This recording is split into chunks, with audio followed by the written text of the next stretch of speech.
ଯୁଦ୍ଧରେ ଲାଳସା ରଖି ଅର୍ଜୁନ ସେଦିନ କହିଲେ, ହେ ସଖା ସେନୟ ଉଭୟ ମଧ୍ୟରେ ରଥ ସ୍ଥାପୟିତୁ ମେ ଅଚ୍ୟୁତ। ହେ ଅଚ୍ୟୁତ, ଉଭୟ ଦଳ ମଝିରେ ମୋ ନନ୍ଦିଘୋଷ ରଥଟାକୁ ଟିକେ ଛିଡା କରେଇ ଦିଅ। ମୋ ପ୍ରତିପକ୍ଷର ଶତ୍ରୁ କିଏ ସେ ମୁଁ ଦେଖିବି। ସେଇ ଯାଏ ଖାଲି ନେଇଯାଅ ରଥଟାକୁ, ମୁଁ ଜାଣିବି ମୋ ପ୍ରତିପକ୍ଷର ସେନାପତି କିଏ। ପ୍ରଭୁ ଚିନ୍ତା କଲେ ଅର୍ଜୁନ ମନରେ ଗୋଟେ ଲାଳସା ଯୁଦ୍ଧ କରିବ। ଯୁଦ୍ଧର ଆଶା ନେଇ ଯେତେବେଳେ ଇଏ କଥା କହିଦେଲେ, ଅଚ୍ୟୁତ ନେଇ ଉଭୟ ଦଳ ମଝିରେ ନନ୍ଦିଘୋଷ ରଥ ରଖିଦେଲେ। ଦୀର୍ଘ ସମୟ ବିତି ସାରିଲାଣି, କିନ୍ତୁ ବାଣ ଗୋଟିଏ ଆଗକୁ ଯାଉନି। ପ୍ରଭୁ କହିଲେ, ଇଏ କି କଥା, କଣ ଦୀର୍ଘ ସମୟ ହେଲା ରଥ ଥୁଆ ହେଲାଣି, ବାଣ ଗଲା କୁଆଡେ?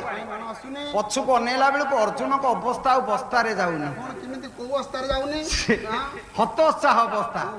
ଧନୁ ଗୋଟାଏ ଜାଗାରେ, ଇଏ ଗୋଟାଏ ଜାଗାରେ ବସିଛନ୍ତି ମୁଣ୍ଡରେ ହାତ ଦେଇ।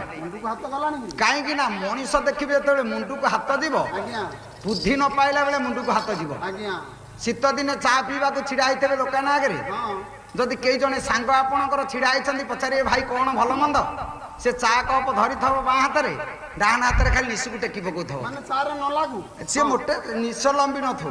ଟେକିବାର କାରଣ ଯଦି ପଚାରେ କଣ ଭଲ ମନ୍ଦ, ନା ହଁ ଏ ମାସରେ 2-4 ଲକ୍ଷ ମିଳିଥିଲା, 2-4 ଲକ୍ଷ ଲାଭ ହେଇଛି ବେପାରରେ ବୋଲି ନିଶକୁ ଟେକୁଛି। ଯେତେବେଳେ ଦେଖିବେ ସେଇ ଦୋକାନୀ, ସେଇ ଦୋକାନ ଥବ, ସେଇ ଲୋକ ଆଉ 8 ମାସ ପରେ ସେ ଦୋକାନ ଆଗରେ ଚା ପିଇବାକୁ ଚା କପ୍ ଧରି ବସିଥବ, କିନ୍ତୁ ତାକୁ ପଚାରିଲା ବେଳେ ଭାଇ କଣ କଥା, ସେ ଆଉ ନାକ ତଳେ ହାତ ମାରିବନି, ମୁଣ୍ଡରେ ହାତ ଦେଇ ବସିଥବ। କଣ ହେଇଛି କିରେ, ନା ଭାଇ ବଡ ସମସ୍ୟା, 10 ଲକ୍ଷ ଟଙ୍କା ହାରିଗଲି।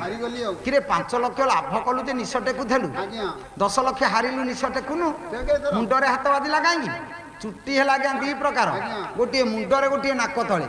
ମଣିଷର ଯେତେବେଳେ ଅହଙ୍କାର ଆସେ ସେ ନାକ ତଳ ସାଉଁଟିବ, ଆଉ ଯେତେବେଳେ ହାରିବ ସେତେବେଳେ ମୁଣ୍ଡ ସାଉଁଟିବ। ଏକା ଚୁଟି, କିନ୍ତୁ ଜିତିଲା ବେଳେ ଏଠି, ହାରିଲା ବେଳେ ଏଠି।